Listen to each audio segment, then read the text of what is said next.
Okay, तो चलिए इस वीडियो में हम स्टार्ट करते हैं नेटवर्क डिवाइसेस। राइट, तो जैसे कि आप यहाँ इस पीडीएफ में देखिए, ये कुछ डिवाइसेस मैंने लिखे हैं, इन सबको हम कवर करने वाले हैं। तो राउटर और स्विच को मैं बिल्कुल डिटेल में एक्सप्लेन करूँगा और हब के साथ कंपैरिजन करेंगे। बाकी मैं सभी डिवाइसेस का दूंगा आपको एक ओवरव्यू। राइट, तो स्टार्ट करते हैं इन तीनों मेजर डिवाइसेस से। तो सबसे पहले याद रखिए, जो हब है वो अभी यूज़ नहीं होता, पहले डिवाइसेस में चलता था ज़्यादातर, और अभी इसकी प्लेस पे बाद में आए थे ब्रिज, देन स्विच, जो अभी लेटेस्ट यूज़ होता है स्विच। ब्रिजेस भी नहीं यूज़ होते हैं, एंड देन राउटर यूज़ किए जाते हैं दूसरे पर्पज़ के लिए। तो ओके, एक एक करके पहले मैं तीनों को कंपेयर करता हूँ। हब में और स्विच में अगर एक कंपैरिजन देखें तो ये स्क्रीन आप देखिए ज़रा। Hub and switch. हब काम करता है OSI लेयर की फर्स्ट लेयर पे, OSI मॉडल की फर्स्ट लेयर पे, जो है फिजिकल लेयर। और स्विच काम करता है आपका OSI मॉडल की लेयर 2, जो है डाटा लिंक लेयर। हब को बोलते हैं कि एक डम डिवाइस है, रीज़न इसके अंदर कोई मेमोरी नहीं होती। स्विच क्या है, आपका एक इंटेलिजेंट डिवाइस है, बिकॉज इसके अंदर मेमोरी होती है। Right, fine. अब स्विच के अंदर जो मेमोरी है उसका नाम है ASIC, application specific integrated chip. Right, तो ब्रिज में और स्विच में एक यही डिफरेंस है जो हम बात करेंगे, कि इसके अंदर ये मेमोरी हार्डवेयर में होती है, और जो ब्रिज है वो उसमें सॉफ्टवेयर में सेम काम होता था, मैक एड्रेस स्टोर करने का। तो इसकी हम बात करेंगे। तो फिलहाल हब और स्विच को ही देखते हैं। हब का नाम हब क्यों पड़ा, एक बार सोचिए ज़रा, देखिए। हब जो है वो एक तरह से कलेक्शन बोलते हैं, जैसे लक्ष्मी नगर या जैसे आप मुखर्जी नगर की बात करो दिल्ली में, तो ये एजुकेशन हब है। यहाँ पे बहुत तरह के कोचिंग इंस्टीट्यूट्स हैं जो गवर्नमेंट की या आपको IIT की प्रिपरेशन कराते हैं, तो वो क्या है, एक पूरा स्टडी का हब है। ऐसे ही हब जो है यहाँ नेटवर्क में, इसको हब क्यों बोल रहे हैं, क्योंकि इसके अंदर बहुत सारे पोर्ट मिलते हैं जहाँ पे आप डिवाइसेस कनेक्ट करके नेटवर्क बना सकते हो एक ही तरह के। राइट, तो इसीलिए इसको बोलते हैं हब। ओके, तो ठीक है, डम डिवाइस है, मेमोरी नहीं है। स्विच मेमोरी है, आपका स्मार्ट डिवाइस है। इसमें लिखा ये हमेशा ब्रॉडकास्ट करता है और ये सिर्फ एक बार ब्रॉडकास्ट करता है। इसका मतलब समझते हैं हम। सबसे पहले यहाँ चलते हैं। मैंने ये एक सिनेरियो लिया है, 10.0 का नेटवर्क यहाँ पे है और 10.0 का ही नेटवर्क यहाँ पे है।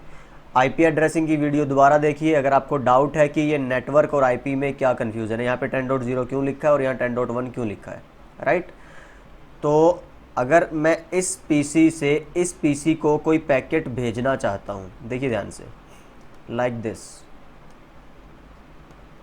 ठीक है, तो ये जो मैसेज होगा हब सबको भेजेगा, क्योंकि इसको नहीं पता कुछ भी कि नीचे कौन है, किसी का कोई एड्रेस नहीं है, कोई IP, कोई मैक, कुछ नहीं पता इसको। तो इसलिए क्या करेगा कि इधर से आया और बाकी सबको भेज देगा कि जिसके लिए भी ये मैसेज होगा ना, रिसीव कर लो और मुझे बताओ। तो ये कहेंगे कि हमारे लिए नहीं था, ये कहेगा हमारे लिए है, ओके, रिप्लाई करेगा। अब इसको फिर से नहीं पता कि कहाँ से आया था, फिर सबसे पूछेगा, ये देखो। तो जिसको पता था कि हाँ मैंने रिक्वेस्ट भेजी थी वो एक्सेप्ट कर लेगा और बाकी रिजेक्ट। राइट, तो ये एक इसका सीन हुआ। दोबारा से अब आप क्या सोचते हैं, मैंने आपको कोई चीज़ बताई तो आप उसको, मैं क्या एक्सपेक्ट करूँगा कि आपको याद रहेगा, पर हब में ऐसा नहीं है। सेम डिवाइस से सेम डिवाइस में दोबारा कम्युनिकेशन करोगे ना, ये देखिए, हमेशा हमेशा ब्रॉडकास्ट करेगा। आप फिर से एक बार देखिए, क्योंकि हब किसी भी एड्रेस पे काम नहीं करता, ये कुछ भी स्टोर करके नहीं रखता, हमेशा एक ही तरीके पे काम करने वाला है।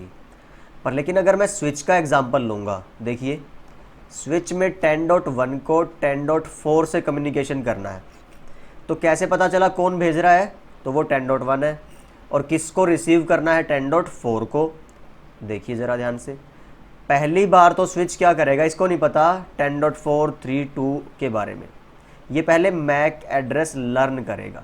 जिस PC ने इसके पास भेजा होगा, आप देखिए इस पर मैं क्लिक करता हूँ, CLI में जाके कमांड चलाता हूँ, enable show MAC address table. देखिए मैं थोड़ा साइज़ बड़ा करता हूँ यहाँ से, और आप चाहिए प्रेफरेंसेस में, फ़ॉन्ट्स में, और CLI का साइज़ बड़ा ही है, बट आई डोंट नो क्या दिक्कत आ रही है, शायद मेरे सॉफ्टवेयर में दिक्कत है। राइट, तो आप यहाँ पे जाइए, आप अगर देखोगे ना, ये कौन सा पोर्ट है, ये वाला स्विच का, देखिए FA0/1 है ना, ये जिस पे ये जुड़ा हुआ है। सी स्विच पे अगर आप जाएंगे और फिजिकल में जाएंगे, जूम इन करेंगे, देखिए ये 24 पोर्ट लगे हुए हैं, इनमें से 0/1 जो ये पोर्ट है ना उस पे वो डिवाइस लगा हुआ है, राइट। तो अगर मैं चेक करूँगा जाकर तो FA0/1 का जो मैक है वो लर्न कर लिया स्विच ने अब की बार, राइट। ऐसे ही इसका नहीं पता ना, FA0/4 का नहीं पता था, उस टेबल में नहीं है, तो ये जब भेजेगा तो सबको क्या करेगा आपका, कहाँ गया मेरा, अच्छा डिलीट कर दिया मैंने।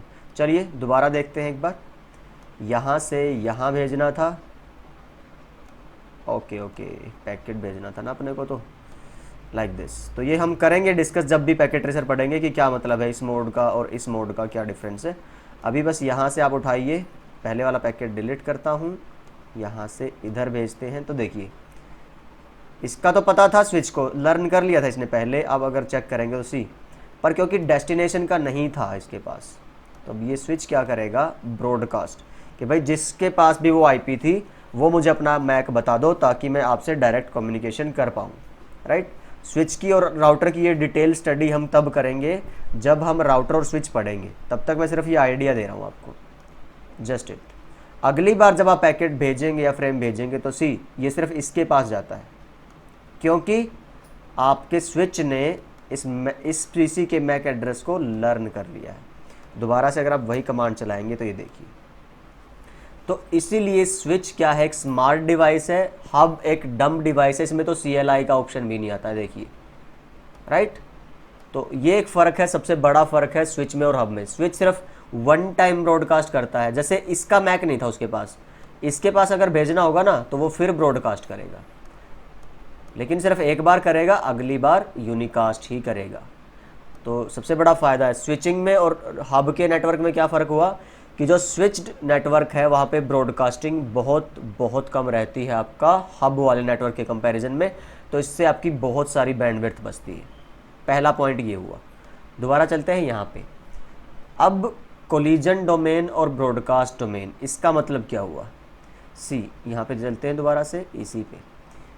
जब मैं कोई मैसेज भेजता हूँ यहाँ से यहाँ, राइट, तो देखिए सबके पास गया ब्रॉडकास्ट, तो ब्रॉडकास्ट का मतलब है कितने लोग उस नेटवर्क में उस मैसेज को एक साथ रिसीव करते हैं।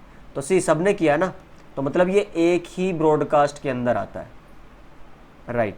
तो स्विच का और हब का ब्रॉडकास्ट डोमेन एक ही होगा, क्योंकि सभी मैसेजेस जो जाएंगे सारे डिवाइसेस के पास वो एक ही साथ जाएंगे। ऐसा नहीं है कि इन दो के पास अलग से गए और इन दो के पास अलग से गए, राइट, फाइन। तो अगर फिर आप बात करो कोलिजन डोमेन की, यहाँ पे कोलिजन डोमेन बोलता है कि कितने पोर्ट या कितने डिवाइसेस एक साथ सारी बैंडविड्थ को शेयर करते हैं। अब समझिए ज़रा इस पॉइंट को। मान लो मैंने यहाँ पे लगा दिया एक सर्वर, सपोज करो हमने एक लगा दिया सर्वर यहाँ पे भी हब के साथ, और ऐसे ही एक सर्वर हमने लगा दिया है स्विच के साथ। दोनों को अगर जोड़ते हैं सी, तो ये 100 Mbps था, ये भी लाइन आपकी क्या रहेगी 100 Mbps की।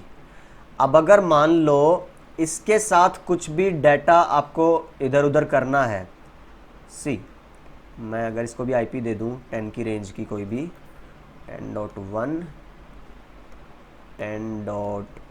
सपोज लेट्स से 10.10 ही दे दे। ऐसे ही हम इसको भी दे देते हैं 10.10। एक और फ़र्क समझिए क्यों इंटेलिजेंट है स्विच। ये जो स्विच के पोर्ट है ना ऑन होने में कुछ टाइम लेते हैं। जैसे अगर मैं इसको हटाऊँ ना केबल को, ये वाली केबल हटाकर अगर मैं दोबारा लगाऊँ, आप देखिए ये डायरेक्ट ग्रीन नहीं हुआ है, थोड़ा 50 सेकंड 40 सेकंड का टाइम लेगा तब होगा। बट अगर आप डिलीट करो इस केबल को और इसकी जगह दूसरी केबल लगाओ, तो आप देखिए हब एकदम से ग्रीन हो गया।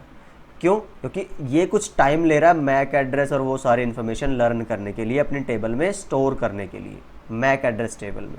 पर ये ऐसी कोई टेबल बनाता ही नहीं है, तो इसलिए ये डम डिवाइस कहलाता है। फाइन, अभी मैंने क्या बोला कि सपोज करिए इस डिवाइस को इस सर्वर से कुछ सेंड करना है या रिसीव करना है। अब देखिए तो ये शेयर हो रही है ना बैंडविड्थ हर जगह, ये देखिए फिर से शेयर हो रही है। तो अगर ये 100 Mbps थी तो इसके हिस्से में सिर्फ कितना आया, 1 2 3 4 25 Mbps। क्यों? इसीलिए बोलते हैं कि इसके 4 कोलिजन डोमेन हैं, 4 लोग सेम बैंडविड्थ को रिसीव करते हैं। पर अगर यही सिनेरियो आप देखेंगे स्विच में, स्विच के साथ अगर आपने एक सर्वर लगाया है तो जब तक वो एड्रेस लर्न नहीं करता तब तक तो ब्रॉडकास्ट, अदरवाइज क्या हो रहा है आप देखिए, यूनिकास्ट। तो इसका मतलब ये हुआ स्विच में कोलिजन डोमेन ज़्यादा है, क्योंकि यहाँ पे ट्रैफिक एक साथ ट्रैवल करती है सबके लिए, तो टकराने के चांसेस ज़्यादा हैं। देखिए जितने ज़्यादा कोलिजन डोमेन होंगे उतने कम चांसेस रहेंगे अपने नेटवर्क में कोलिजन होने के। एक हाईवे का एग्जांपल लीजिए, हाईवे है सिंगल और उसके अंदर कोई आपने डिवाइडर नहीं बनाए हुए, चाहे कितना मर्जी चौड़ा हो, वो गाड़ियाँ चलेंगी तो टकराने के चांसेस ज़्यादा रहेंगे। हब की तरह देखिए लाइक दिस, एक साथ जा रहा है ना पैकेट हर जगह, तो चांसेस ज़्यादा रहेंगे नेटवर्क में कोलिजन के लॉसेज होने के। बट स्विच में अगर आप सेम चीज़ देखें तो हर डिवाइस का, हर पोर्ट का अपना कोलिजन डोमेन है। ये देखिए ये दूसरों को डिस्टर्ब ही नहीं करेगा, राइट, अपने तक ही सीमित रखेगा, इसलिए इसमें कोलिजन के लॉसेज के चांसेस क्या है, कम है। तो यहाँ पे मैंने इसीलिए लिखा था इसके जो कोलिजन डोमेन है वो सिंगल है, और स्विच में जो कोलिजन डोमेन है वो उतने रहेंगे जितने आपने नंबर ऑफ पोर्ट यूज़ किए। तो 4 और 1 5, कितने कोलिजन डोमेन हुए, 5। जितने ज़्यादा कोलिजन डोमेन रहेंगे उतना ही कम कोलिजन होगा, और जितना कम कोलिजन होगा उतना हमारे लिए अच्छा। मोर number of collision domains means less is the collision in network, and less collision is always better for an ideal network। जो आइडियल नेटवर्क होगा उसमें कोलिजन लॉसेज क्या होने चाहिए, हमेशा आपके कम से कम होने चाहिए। ठीक है, तो ये फंडा रहता है आपका कोलिजन डोमेन्स का, राइट। तो ये एक डिफरेंस हुआ, आई थिंक ये क्लियर हो गया आपको, नहीं है तो एक बार दोबारा से बैक करके देखना वीडियो को। देन ओके, ये जो हब है ये काम करता है आपका हाफ ड्यूप्लेक्स मोड पे। तो अगेन वही रीज़न है कि या तो वो डाटा सेंड कर पाएगा या तो वो रिसीव कर पाएगा, इसीलिए कोलिजन्स ज़्यादा होते थे हब के केस में। लेकिन स्विच काम करता है फुल ड्यूप्लेक्स पे, तो ये जब डाटा भेज रहा है ये वाला डिवाइस, तो ये उसी टाइम पे रिसीव भी कर सकता है। तो मल्टीपल सिग्नल एक ही सिंगल केबल में रन कर सकते हैं, तो कोलिजन के चांसेस नेग्लेजिबल हो जाते हैं, लाइक 0 हो जाते हैं। स्विचेज़ में अक्सर कोलिजन तभी देखने को मिलते हैं, लॉसेस तभी देखने को मिलते हैं जब या तो आपने केबलिंग इनकरेक्ट करी हो, गलत किया हो कुछ ना कुछ केबलिंग करते हुए, या फिर कॉन्फ़िगरेशन करते हुए कुछ आपने गलत किया हो, तो अदरवाइज कोलिजन के चांसेस नहीं बनते स्विचेज़ के अंदर। देन फिर आप देखिए फाइनली यहाँ पे ये फुल डुप्लेक्स मोड पे काम करता है, ओके, कोई कोलिजन नहीं होता। स्विच एक लैन डिवाइस है जो मैक एड्रेस पे काम करता है और किसको समझता है, फ्रेम्स को। क्योंकि आप याद रखिए स्विच किस लेयर का डिवाइस है, लेयर 2 का। लेयर 2 पे पीडीयू का नाम क्या है, फ्रेम, और कौन सी प्रोटोकॉल काम करती है, कौन सा एड्रेस, मैक। तो ये कुछ चीज़ें हैं जो आपको स्विच के बारे में, लेयर 2 के बारे में याद रखनी है।